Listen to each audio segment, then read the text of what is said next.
Mi nombre es Aurelio Vega.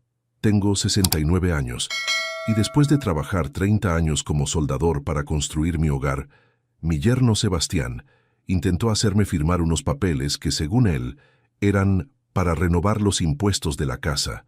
Pero cuando llegamos a la notaría, el notario descubrió que en realidad era una escritura de transferencia de propiedad a su nombre. Pero lo que Sebastián no sabía es que yo había estado preparando una trampa mucho más grande para él. Imagínate la traición. Durante meses, Sebastián había estado convenciéndome de que necesitaba actualizar los papeles de la casa porque había nuevas leyes fiscales muy complicadas. «Suegro», me decía con esa sonrisa falsa que había perfeccionado, «esto es por su seguridad. Si no actualizamos estos documentos, le pueden quitar la casa por deudas de impuestos». Yo, que había vivido toda mi vida trabajando honestamente, sin entender de leyes complicadas, le creí. Hasta que llegamos a la notaría y el doctor Morales, el notario, me explicó que lo que estaba a punto de firmar era la transferencia completa de mi propiedad al nombre de Sebastián, con una cláusula que le permitía echarme cuando quisiera. «Don Aurelio», me dijo el notario con cara de preocupación, «¿usted está seguro de que quiere donarle su casa a su yerno? Porque eso es lo que dicen estos papeles. Además, está renunciando a cualquier derecho de habitación». Sebastián se puso pálido cuando el notario reveló su engaño. Pero lo que él no sabía es que yo había estado esperando exactamente ese momento para ejecutar el plan que había preparado durante semanas, con la ayuda del mismo notario. Esa tarde, en la misma notaría donde Sebastián creyó que me iba a estafar, él descubrió que había subestimado completamente al viejo soldador que había criado a su esposa durante 25 años sin ayuda de nadie. Escucha esta historia hasta el final, porque lo que hice para desenmascarar a mi yerno va a sorprenderte tanto como lo sorprendió a él cuando se dio cuenta de que su víctima había estado 3 pasos adelante todo el tiempo. Y contame desde qué ciudad me estás escuchando, porque quiero saber si vos también entendés lo que se siente cuando tu propia familia trata de robarte lo que construiste con décadas de sacrificio. Para que entiendas cómo llegué a estar sentado en una notaría, descubriendo que mi yerno me quería robar la casa, tengo que contarte la historia desde el principio, porque yo no siempre fui este abuelo al que su yerno veía como una víctima fácil para sus estafas sofisticadas. Hace 31 años, cuando mi hija Esperanza tenía 15 años, mi esposa Dolores murió en un accidente de trabajo en la fábrica textil donde trabajaba desde hacía 10 años. El supervisor había quitado las protecciones de seguridad de una máquina para aumentar la producción, y Dolores quedó atrapada en los engranajes. De un día para el otro, me quedé solo con una adolescente que estaba en plena crisis de la edad, mientras yo trataba de ser papá y mamá al mismo tiempo, sin tener idea de cómo manejar una chica de esa edad que acababa de perder a su madre de la manera más traumática posible. En esa época, trabajaba como soldador en una empresa metalúrgica del puerto. Era un trabajo brutal, peligroso, con humos tóxicos que me quemaban los pulmones y temperaturas que llegaban a los 40 grados en verano, pero pagaba bien y me permitía mantener a Esperanza sin que le faltara nada básico. Me levantaba a las 4:30 de la mañana. Caminaba 1 hora hasta la fábrica porque no tenía plata para el colectivo todos los días. Trabajaba hasta las 6 de la tarde, expuesto a gases que me iban carcomiendo los pulmones, y llegaba a casa con las manos quemadas por las chispas y los ojos tan irritados que a veces no podía ver bien durante horas. Los primeros años sin Dolores fueron una pesadilla que no le deseo a nadie. Esperanza era rebelde. Me culpaba por la muerte de su mamá porque yo había sido quien le consiguió el trabajo en esa fábrica maldita. Se escapaba de casa para juntarse con chicos que la llenaban de ideas raras. Traía notas terribles del colegio porque no se concentraba en nada. Yo no sabía cómo manejar a una adolescente que estaba procesando el duelo de la peor manera posible, gritándome que odiaba su vida, que odiaba estar sola, que odiaba tener un padre que llegaba sucio y agotado cuando todas sus amigas tenían padres con trabajos de oficina. Durante el día, mientras soldaba estructuras metálicas en galpones sin ventilación adecuada, respirando humos que sabía que me estaban matando de a poco, pensaba en cómo ayudar a Esperanza a salir adelante.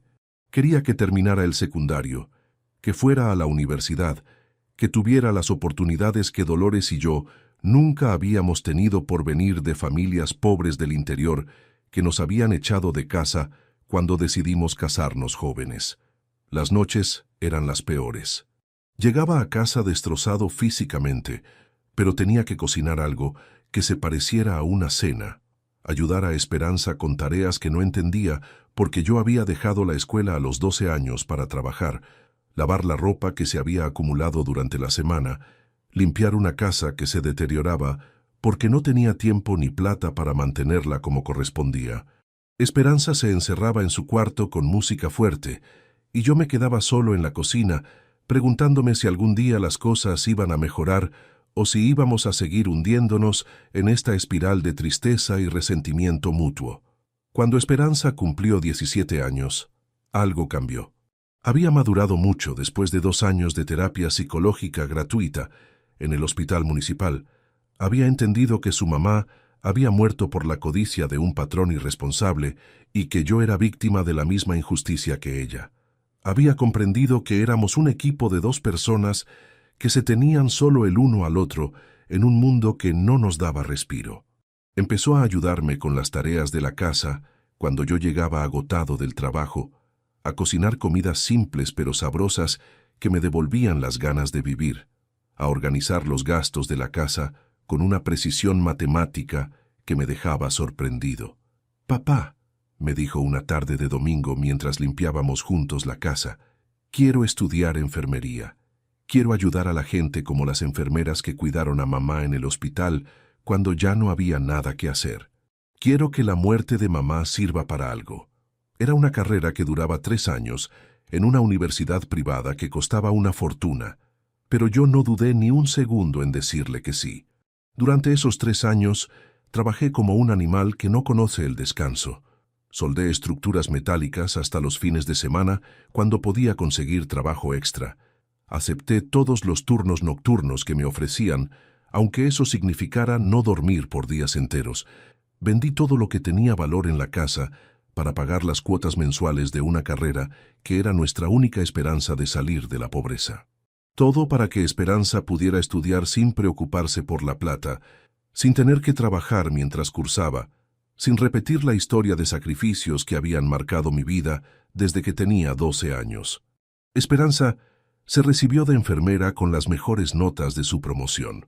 Obtuvo una beca de especialización en cuidados intensivos que le abrió puertas que ni habíamos soñado, y el día de la graduación hice una fiesta en el patio de casa que fue la celebración más grande que nuestro barrio había visto en años. Era una casita humilde de 3 ambientes que había comprado cuando ella tenía 10 años, con un préstamo que me había costado 7 años pagar, pero esa noche estaba llena de amor, orgullo y la certeza de que habíamos logrado algo que parecía imposible. «Papá», me dijo Esperanza en su discurso esa noche, con lágrimas corriendo por sus mejillas, «todo lo que soy, todo lo que logré, todo mi futuro te lo debo a vos. A tu sacrificio que nunca fue un reproche, a tu amor que nunca fue condicionado, a tu ejemplo de trabajo honesto que me enseñó que en este mundo las cosas buenas se construyen con esfuerzo y tiempo». Esperanza consiguió trabajo en el hospital municipal donde había comenzado como voluntaria durante sus estudios. Se especializó en cuidados intensivos neonatales, que era lo que más le gustaba, y en pocos años se convirtió en una enfermera que todos los médicos respetaban y que todas las familias pedían para cuidar a sus bebés prematuros. Yo estaba tan orgulloso de la mujer en que se había convertido que a veces tenía que pellizcarme para creer que esa profesional respetada era la misma chica rebelde que había criado solo en esta casa humilde. Cuando Esperanza tenía 26 años, llegó a casa con un muchacho alto, bien parecido, de barba prolija y traje caro, que hablaba con esa seguridad que da la educación universitaria y se vestía mejor que cualquier persona que hubiera pisado nuestro barrio. «Papá, te presento a Sebastián», me dijo con una sonrisa que hacía meses no le veía. «Es abogado especializado en derecho civil y, bueno, es mi novio desde hace 3 meses». Sebastián me saludó con un apretón de manos firme que duró exactamente el tiempo apropiado. Me miró directo a los ojos con esa confianza que tienen las personas acostumbradas a convencer a otros, y me habló con un respeto que parecía genuino. Don Aurelio, es un honor conocer al padre de Esperanza. Ella me habló muchísimo de usted, de todo lo que hizo para criarla solo, del sacrificio que significó pagarle los estudios, trabajando en condiciones tan duras. Parecía un buen muchacho, aunque venía de un mundo completamente diferente al nuestro. Educado, con trabajo estable en un estudio jurídico prestigioso, que trataba a mi hija con una delicadeza que me tranquilizaba después de años de preocuparme por el tipo de hombres que podría elegir. Pensé que era exactamente lo que Esperanza necesitaba. Un hombre profesional que pudiera darle la estabilidad económica y social que yo nunca había podido ofrecerle por venir de una familia de trabajadores manuales. Durante los meses siguientes, Sebastián se convirtió en un visitante frecuente de la casa, que llegaba siempre con algún detalle que mostraba su buena educación y recursos económicos superiores a los nuestros. Flores caras para Esperanza, que compraba en una florería del centro, chocolates importados que yo ni sabía que existían, vinos que costaban más que mi salario semanal, regalos que me hacían sentir inadecuado, pero que también me alegraban porque veía feliz a mi hija. Conmigo era respetuoso sin ser condescendiente. Me preguntaba sobre mi trabajo con un interés que parecía genuino. Se quedaba a cenar cuando lo invitaba y elogiaba mi cocina básica como si fuera de restaurante caro. Don Aurelio, me dijo una tarde de domingo mientras tomábamos mate en el patio después de un almuerzo familiar, admiro profundamente lo que hizo por Esperanza. Criarla solo después de perder a su esposa de manera tan trágica, pagarle una carrera universitaria con el salario de soldador, convertirla en la mujer increíble y profesional que es hoy. No cualquier hombre habría tenido la fortaleza y la determinación de hacer lo que usted hizo. Me gustaba que valorara mi esfuerzo, porque había pocas personas en mi vida que entendían realmente lo que había significado criar sola a una adolescente rebelde mientras trabajaba en un empleo que me estaba matando lentamente. Fue lo que cualquier padre habría hecho en mi lugar, Sebastián. Esperanza es lo único bueno que me quedó después de perder a Dolores. No, don Aurelio, con todo respeto, no cualquier padre habría tenido la fortaleza emocional y física de hacer lo que usted hizo. Esperanza es muy afortunada de tener un padre que puso su bienestar por encima de su propia comodidad durante tantos años. Cuando Esperanza y Sebastián anunciaron que se iban a casar después de 2 años de noviazgo, yo estaba genuinamente feliz por ella, porque se notaba que se querían, que tenían planes serios para construir una familia, que él la respetaba y la valoraba como profesional y como mujer. La única preocupación que tenía era económica. Sabía que Sebastián ganaba en un mes lo que yo ganaba en 6, que venía de una familia de clase media alta, acostumbrada a cierto nivel de vida, y no quería que Esperanza se avergonzara de su familia humilde el día de su boda. «Papá», me dijo Esperanza cuando nos sentamos a hablar sobre los preparativos de la boda, «Sebastián quiere hacerse cargo de todos los gastos. Dice que es tradición que la familia del novio pague la fiesta y que él tiene los recursos para hacer algo lindo. No, Esperanza, yo voy a pagar lo que pueda. Sos mi única hija, la única familia que tengo en este mundo, y quiero contribuir con tu boda, aunque sea con poco. Papá, Sebastián tiene más recursos que nosotros. No hace falta que te endeudes para esto. Esperanza, yo también soy tu familia. Quiero aportar algo para que sepas que tu padre también tiene dignidad, aunque no tenga mucha plata. Al final llegamos a un acuerdo que me permitía mantener la dignidad sin arruinarme económicamente. Sebastián se haría cargo del salón, la comida, la música y la decoración, que eran los gastos más grandes, y yo pagaría las bebidas, el fotógrafo y las flores del ramo de novia. Era lo máximo que podía permitirme después de vender algunas herramientas y pedir un pequeño préstamo, pero era mi forma de demostrar que el padre de la novia también tenía derecho a participar en la celebración más importante de la vida de su hija. La boda fue hermosa, mucho más elegante de lo que había imaginado que podía ser. Sebastián organizó todo en un salón de fiestas de una zona cara de la ciudad, con una decoración que parecía salida de una revista, un menú de 3 pasos que incluía platos que yo no conocía, y una fiesta que duró hasta las 4 de la mañana con una banda en vivo que tocaba música para todos los gustos. Yo me sentí un poco fuera de lugar entre tanta gente con trajes caros y conversaciones sobre temas que no entendía, pero estaba genuinamente feliz por Esperanza, que se veía radiante en un vestido que costaba más que mi salario anual. Durante la fiesta, Sebastián me llevó aparte para hablar conmigo en privado, lejos del ruido y las miradas de los invitados. Don Aurelio, antes de que termine esta noche tan especial, quiero agradecerle personalmente por todo lo que hizo por Esperanza. Sin usted, sin su sacrificio, sin su amor incondicional, ella no sería la mujer extraordinaria de la que me enamoré. Gracias, Sebastián. Lo único que te pido es que la cuides mucho. Es lo único que tengo en este mundo.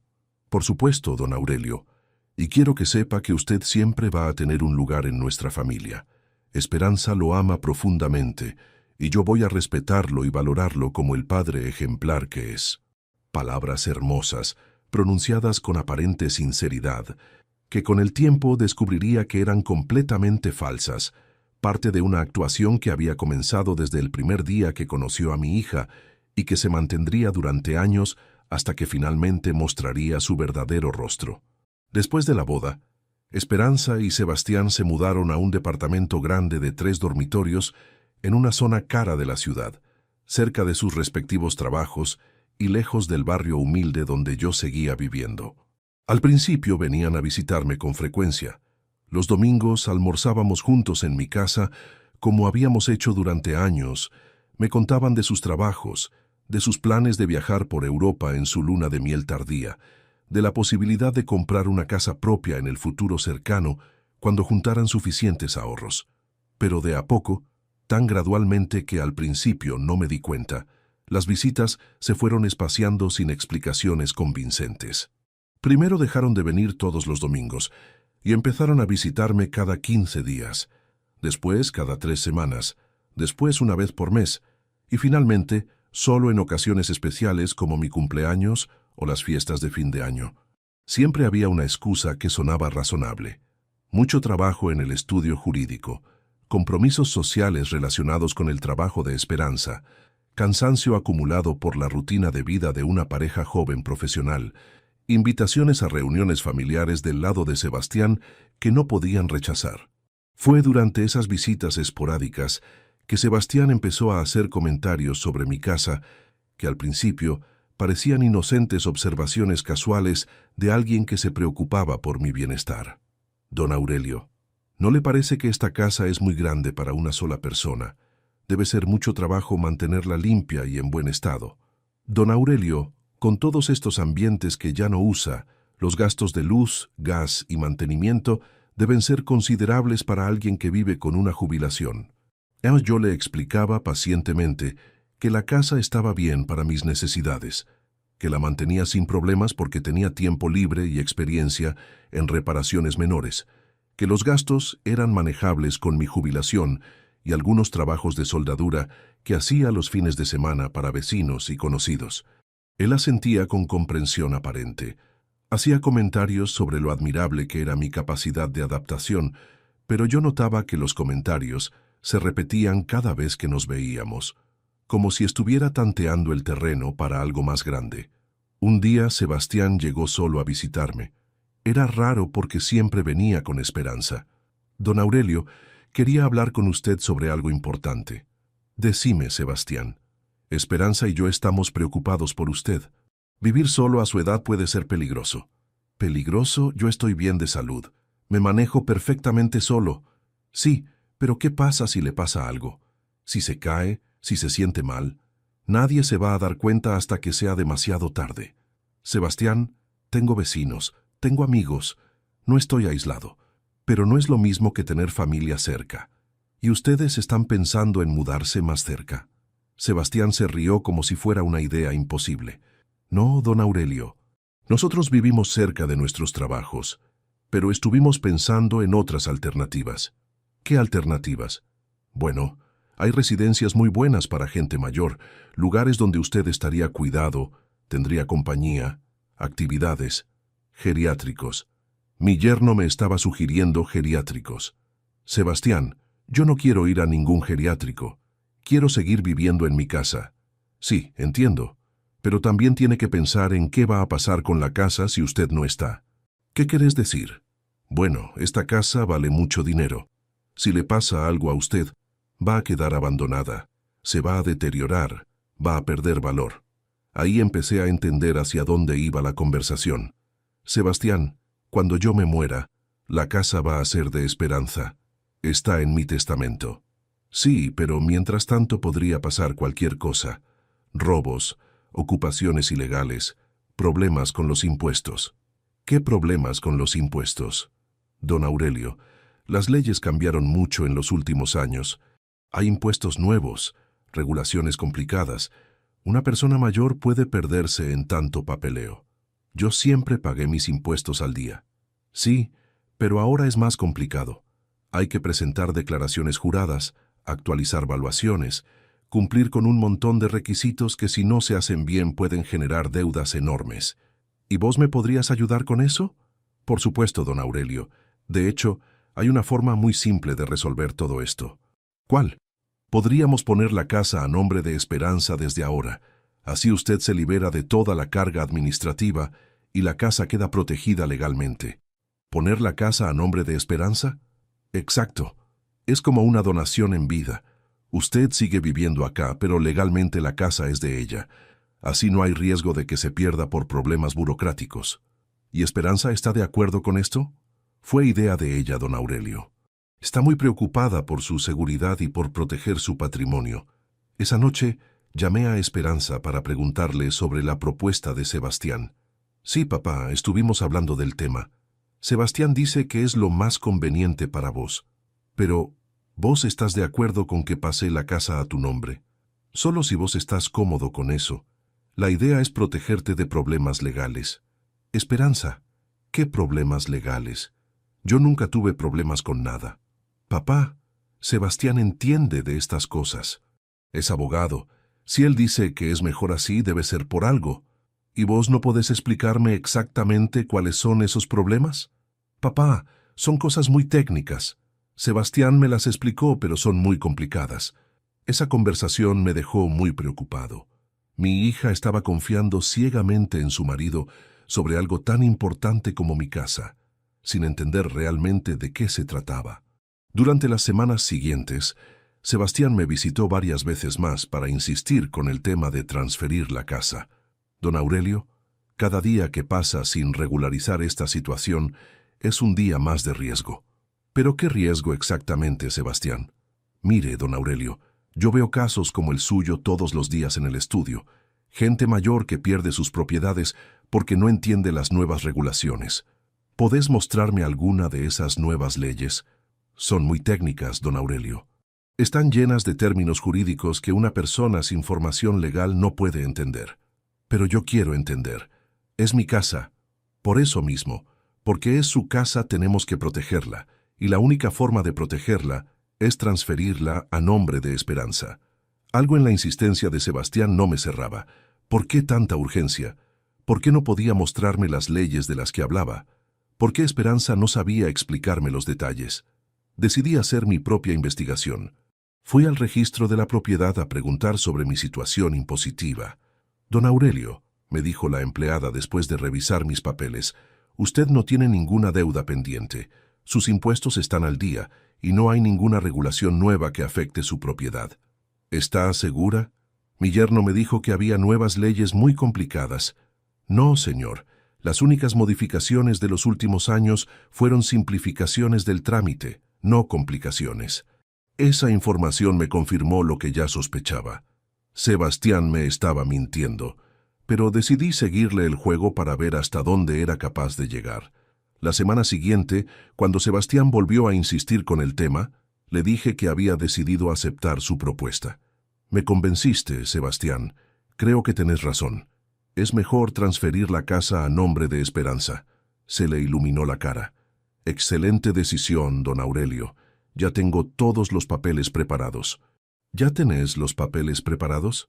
Sí, los preparé por las dudas, para agilizar el trámite. Muy conveniente. Tenía los papeles listos antes de que yo aceptara. ¿Y cuándo podemos hacer el trámite? Cuando usted quiera. Yo conozco un notario que puede atendernos mañana mismo si usted está de acuerdo. Perfecto. Hagámoslo mañana. Esa noche hice una llamada muy importante. Llamé al doctor Morales, un notario que conocía desde hacía años porque había manejado la compra de mi casa. Doctor Morales, habla Aurelio Vega. ¿Se acuerda de mí? Por supuesto, don Aurelio. ¿Cómo está? Bien, doctor. Necesito pedirle un favor muy especial. Le expliqué toda la situación. Como Sebastián me había estado presionando para transferir la casa, como había mentido sobre las leyes nuevas, como había preparado papeles sin que yo se lo pidiera. Don Aurelio, eso suena muy sospechoso. ¿Usted cree que su yerno lo quiere estafar?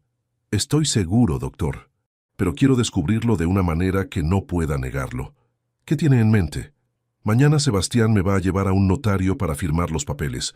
Quiero que usted esté ahí para verificar qué dicen realmente esos documentos.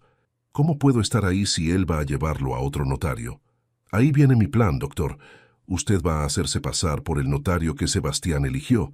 Le expliqué mi plan completo. El doctor Morales iba a contactar al notario que había elegido Sebastián. Le iba a explicar la situación y le iba a pedir que lo derivara a él por una emergencia familiar. Así, cuando llegáramos a la cita, el doctor Morales estaría esperándonos para revisar los papeles. ¿Usted cree que va a funcionar? Estoy seguro, doctor. Sebastián está tan ansioso por concretar el engaño que no va a sospechar nada. ¿Y qué piensa hacer cuando descubramos qué dicen realmente los papeles? Depende de lo que descubramos, pero tengo la sensación de que van a ser mucho peores de lo que Sebastián me dijo. Al día siguiente, Sebastián vino a buscarme muy temprano. Estaba nervioso, ansioso, claramente emocionado por lo que creía que iba a lograr. Don Aurelio, ¿está listo para resolver este tema de una vez por todas? Más que listo, Sebastián. Durante el viaje a la notaría, Sebastián me fue preparando para lo que íbamos a hacer. Don Aurelio, el notario le va a explicar los papeles, pero son muy técnicos. No se preocupe si no entiende todo. Lo importante es que confíe en que esto es lo mejor para usted. ¿Y vos vas a estar ahí para explicarme si tengo dudas? Por supuesto, pero trate de no hacer muchas preguntas porque el notario cobra por hora y es caro. No quería que hiciera preguntas, cada vez más sospechoso. Cuando llegamos a la notaría, el doctor Morales nos estaba esperando. Sebastián no lo conocía, así que no sospechó nada raro. «Buenos días», nos saludó el doctor Morales. «¿Ustedes son los señores que vienen por el trámite de transferencia de propiedad?» «Exacto», dijo Sebastián. «Soy el doctor Sebastián Fuentes y él es mi suegro, Aurelio Vega». «Perfecto. Pasen, siéntense. Vamos a revisar la documentación». Sebastián le entregó una carpeta con los papeles que había preparado. El doctor Morales los revisó en silencio durante unos minutos que se me hicieron eternos. «Interesante», dijo finalmente el doctor Morales. «Señor Fuentes, ¿puede explicarme estos documentos? Son papeles para transferir la propiedad del señor Vega a nombre de su hija, por cuestiones de protección patrimonial». «Entiendo. ¿Y el señor Vega está al tanto de todos los términos de esta transferencia?» «Por supuesto. Se lo expliqué detalladamente». El doctor Morales me miró directamente. «Don Aurelio, ¿usted sabe exactamente qué está firmando?» «Sebastián me dijo que es para proteger la casa de problemas con impuestos nuevos». «Ya veo. Señor Fuentes, ¿puedo hablar con usted un momento en privado?» Sebastián y el doctor Morales salieron de la oficina. Yo me quedé solo, con el corazón latiendo fuerte, esperando a ver qué iba a pasar. Cuando volvieron, Sebastián tenía cara de preocupación. «Don Aurelio», me dijo el doctor Morales, «necesito explicarle algo muy importante sobre estos documentos». «¿Qué cosa?» «Estos papeles no son una transferencia a nombre de su hija Esperanza». Se me heló la sangre. «¿Cómo?» «Estos papeles transfieren la propiedad directamente al señor Sebastián Fuentes. Su yerno se convertiría en el único dueño de su casa». Miré a Sebastián, que se había puesto completamente pálido. «Sebastián, ¿es verdad eso?» «Don Aurelio, debe haber un error en los papeles». «No hay ningún error», interrumpió el doctor Morales. «Los documentos están muy claros. También establece que el señor Fuentes puede disponer de la propiedad como considere conveniente, incluyendo venderla o hipotecarla sin su consentimiento». «¿Qué?» grité poniéndome de pie. Además, siguió el doctor Morales, hay una cláusula que dice que usted renuncia a cualquier derecho de habitación. Significa que el señor Fuentes podría echarlo de la casa cuando quisiera. Sebastián estaba sudando, tratando de encontrar una explicación. Don Aurelio, debe ser un error del escribano que preparó los papeles. ¿Qué escribano?, preguntó el doctor Morales. Estos documentos están firmados por usted como redactor. Usted los preparó personalmente. Ahí se terminó todo. Sebastián había sido descubierto completamente. Sebastián, le dije con una voz que nunca me había escuchado. ¿Vos me querías robar la casa? No, don Aurelio, no es robar, es proteger. ¿Proteger qué?, le grité. Estos papeles me dejan en la calle. Don Aurelio, cálmese. Podemos arreglar esto. No hay nada que arreglar, Sebastián. Esto es una estafa y vos sos un estafador. El doctor Morales intervino. Señor Fuentes, lo que usted intentó hacer se llama defraudación agravada por el vínculo familiar. Es un delito penal. Sebastián se puso de pie bruscamente. Esto es un malentendido. Yo nunca quise estafar a nadie. Señor Fuentes, le dijo el doctor Morales con voz firme, usted preparó documentos falsos para obtener una propiedad mediante engaño. Eso es exactamente la definición de estafa. ¿Y ahora qué va a pasar?, preguntó Sebastián con voz temblorosa. Ahora, le dije yo levantándome y mirándolo a los ojos, vas a descubrir que el viejo soldador al que querías estafar no es tan ingenuo como pensabas. ¿Qué querés decir? Quiero decir que todo esto estaba planeado, Sebastián, desde el momento en que me di cuenta de que me estabas mintiendo. ¿Cómo que estaba planeado? El doctor Morales sonrió. Señor Fuentes, don Aurelio me contactó ayer para organizar esta reunión. Él sabía desde hace semanas que usted lo quería estafar. Sebastián me miró como si me hubiera vuelto loco. ¿Vos sabías? Por supuesto que sabía. ¿Creías que un hombre que trabajó 30 años como soldador, que crió a una hija solo, que mantuvo una casa durante décadas, iba a ser tan tonto como para creer tus mentiras? Pero, don Aurelio, yo pensaste que porque soy viejo y no fui a la universidad, era fácil de engañar. Te equivocaste, el doctor Morales agregó. Don Aurelio verificó en el registro de la propiedad que no había ninguna ley nueva como usted afirmaba. También consultó con otros abogados sobre sus derechos. Hace días que sabía que usted lo estaba mintiendo. Sebastián se desplomó en la silla. ¿Y ahora qué va a pasar conmigo? Eso depende de vos, le dije. Podemos hacer esto por las buenas o por las malas. ¿Qué querés decir? Podés desaparecer de la vida de mi hija y la mía para siempre, y yo me olvido de este intento de estafa. O podés seguir insistiendo y yo presento una denuncia penal que te va a arruinar la carrera de abogado. Don Aurelio, no puede separar a Esperanza de mí. No voy a separar a nadie. Le voy a contar a Esperanza exactamente lo que pasó acá y ella va a decidir si quiere seguir casada con un estafador. Esperanza no me va a creer. ¿No te va a creer? El doctor Morales sacó una grabadora de su escritorio. Tengo toda la conversación grabada. Su intento de estafa está completamente documentado. Sebastián se puso blanco como un papel. Además, agregué yo, el doctor Morales es testigo de todo. Y también tengo copias de los papeles falsos que preparaste. Sebastián entendió que había perdido completamente. ¿Qué quiere que haga? Quiero que te vayas de acá y que pienses muy bien si vale la pena seguir con esta farsa o si preferís desaparecer antes de que esto se ponga peor. Sebastián se levantó y se dirigió hacia la puerta. Antes de salir se dio vuelta. Don Aurelio, esto no va a quedar así. ¿Me estás amenazando? No lo estoy amenazando, pero Esperanza es mi esposa. Ella me va a apoyar. Esperemos a ver qué dice Esperanza cuando escuche la grabación. Sebastián se fue dando un portazo. El doctor Morales y yo nos quedamos solos en la oficina. Don Aurelio, ¿está seguro de que quiere enfrentar a su hija con esto? Doctor, mi hija se casó con un estafador. Es mejor que se entere ahora antes de que él le haga algo peor. ¿Y si ella no le cree? Entonces sabré que perdí a mi hija, pero al menos sabré que traté de protegerla. Esa tarde llamé a Esperanza para pedirle que viniera a casa urgente. Papá, ¿pasó algo? Pasó algo muy grave, Esperanza. Necesito hablar con vos. Cuando Esperanza llegó, se notaba preocupada. Papá, ¿estás bien? ¿Te pasó algo con los papeles de la casa? Sí, me pasó algo con los papeles, pero no lo que vos y Sebastián esperaban. Le conté toda la historia desde el principio. Como Sebastián me había mentido sobre las leyes nuevas, como había preparado papeles falsos, como había intentado robarme la casa. Papá, eso es imposible. Sebastián no haría algo así. Esperanza, tengo pruebas. Le mostré las copias de los papeles falsos y le hice escuchar la grabación de la reunión en la notaría. Cuando terminó de escuchar, Esperanza estaba llorando.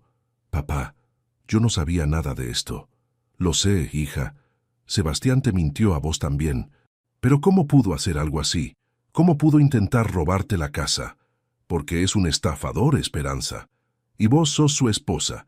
Es muy fácil convencer a alguien que te ama de que todo lo que haces es por su bien. ¿Y ahora qué voy a hacer? Eso tenés que decidirlo vos. Pero yo no voy a permitir que un hombre que trató de robarme siga siendo parte de mi familia. Papá, ¿me estás pidiendo que me divorcie? Te estoy diciendo que tu marido es un delincuente. Si querés seguir casada con él es tu decisión, pero tenés que saber con quién estás viviendo. Esperanza lloró durante 1 hora. Era como si le hubieran dicho que toda su vida había sido una mentira. Papá, ¿cómo no me di cuenta? ¿Por qué te manipuló, hija? Los estafadores son expertos en manipular a la gente que los ama. ¿Y ahora qué hago? ¿Cómo le voy a decir que sé lo que hizo? No le digas nada todavía. Espera a ver qué hace él. ¿Qué querés decir? Si Sebastián realmente te ama, va a venir a contarte lo que pasó y a pedirte perdón. Si no te dice nada, vas a saber que para él vos sos cómplice de sus mentiras. Esa noche, Esperanza se fue a su casa sin saber qué hacer. Yo me quedé esperando a ver qué iba a pasar. Al día siguiente, Sebastián no se presentó en su estudio de abogados. Según me contó después Esperanza, llegó a casa muy tarde, nervioso, evasivo. Cuando ella le preguntó cómo le había ido con los papeles de la casa, él le dijo que había surgido un problema técnico y que tenían que esperar unos días. ¿Qué tipo de problema técnico?, le preguntó Esperanza. Problemas con el notario, nada importante. Sebastián decidió mentirle también a su propia esposa. Durante 3 días, Sebastián no mencionó nada de lo que había pasado en la notaría. Siguió actuando como si nada hubiera ocurrido, como si no hubiera sido descubierto intentando una estafa. El 4.º día, Esperanza no aguantó más y decidió confrontarlo. Sebastián, necesito preguntarte algo y quiero que me digas la verdad. Claro, amor. ¿Qué querés saber? ¿Qué pasó realmente con los papeles de la casa de mi papá? Sebastián se puso nervioso. Ya te dije, surgió un problema técnico. ¿Qué tipo de problema técnico? Problemas burocráticos, nada grave. Sebastián, ¿los papeles que le llevaste a mi papá eran realmente para proteger la casa? Por supuesto. ¿Por qué me preguntas eso? Porque mi papá me contó que intentaste estafarlo.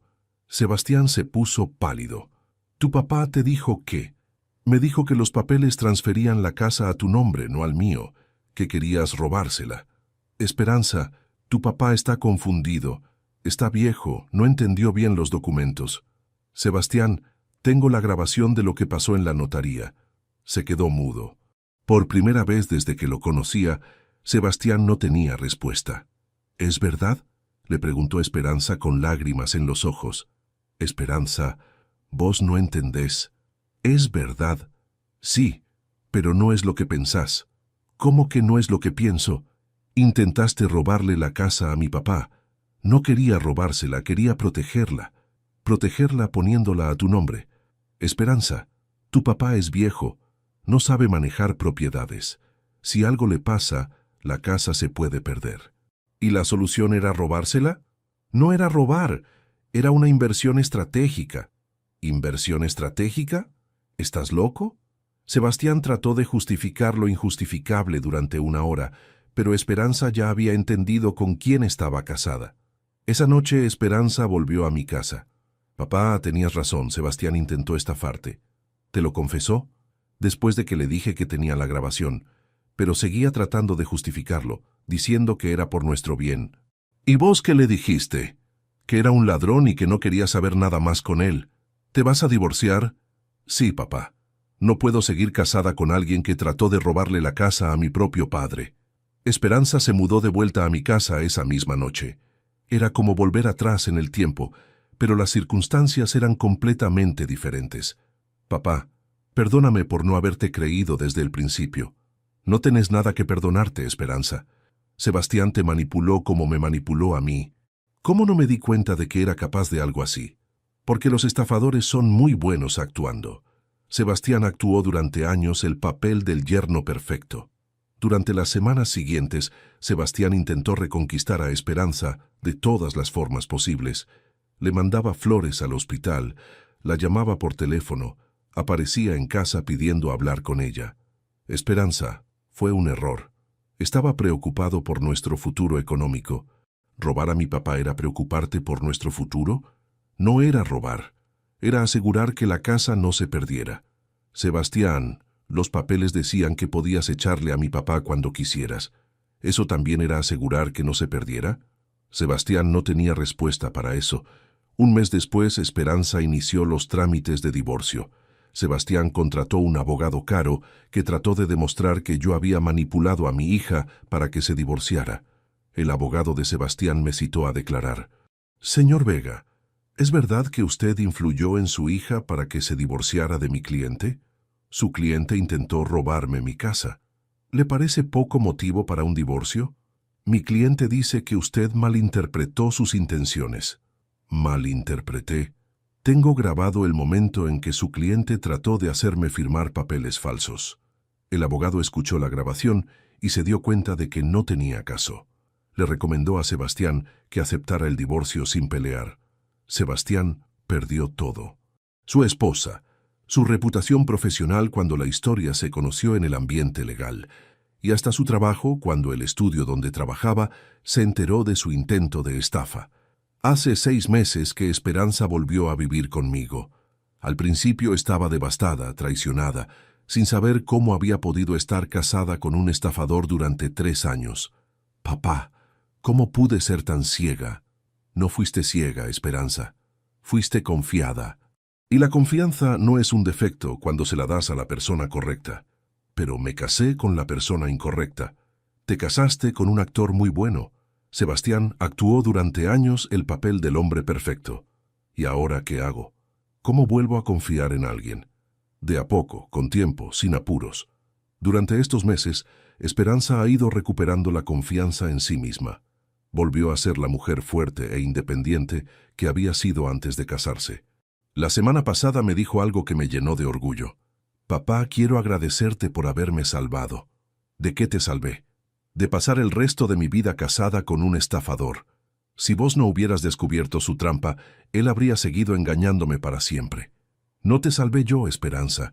Te salvaste vos cuando decidiste creerme en lugar de creerle a él. ¿Sabes lo que más me duele? ¿Qué? Pensar en todo lo que Sebastián habría sido capaz de hacer si hubiera conseguido la casa. Capaz te echaba, la vendía, desaparecía con la plata. Por eso era tan importante que lo descubriéramos antes de que fuera demasiado tarde. Hace 3 días recibí una llamada inesperada. Era Sebastián. «Don Aurelio, ¿puedo hablar con usted?» «¿Para qué?» «Para pedirle perdón, para explicarle que nunca quise lastimarlo». «Sebastián, vos me querías robar la casa. ¿Cómo que no querías lastimarme?» «Era una mala decisión, lo reconozco, pero estaba desesperado por asegurar el futuro de Esperanza». «¿Robándole al padre de Esperanza?» «Don Aurelio, ¿no hay forma de que podamos arreglar esto? ¿De que Esperanza me perdone?» «Sebastián, ¿vos te escuchás? Intentaste una estafa, perdiste a tu esposa, arruinaste tu carrera y todavía querés que te perdonen?» «Sí, porque reconozco que me equivoqué». «No te equivocaste, Sebastián. Planificaste una estafa durante meses. Eso no es equivocarse, es delinquir. ¿Y no hay nada que pueda hacer para recuperar a Esperanza?» «Sí hay algo que podés hacer». «¿Qué?» «Aprender a vivir con las consecuencias de tus actos y nunca más acercarte a mi familia». Colgué el teléfono y me quedé pensando en todo lo que había pasado.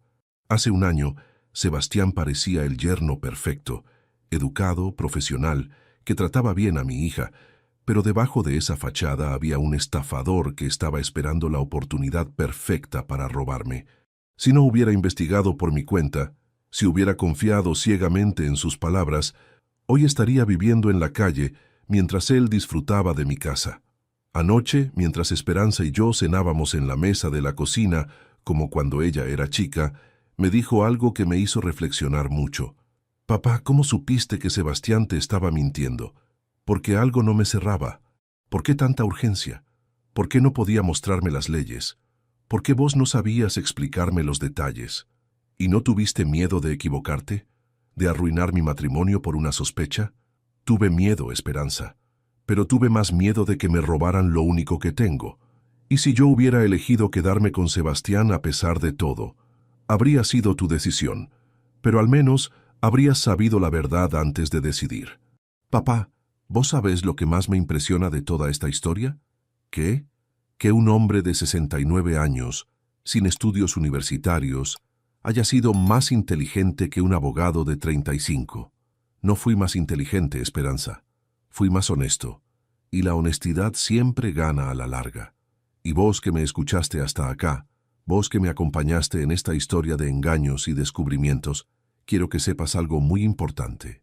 No importa tu edad, tu educación o tu experiencia, si algo no te cierra, investiga.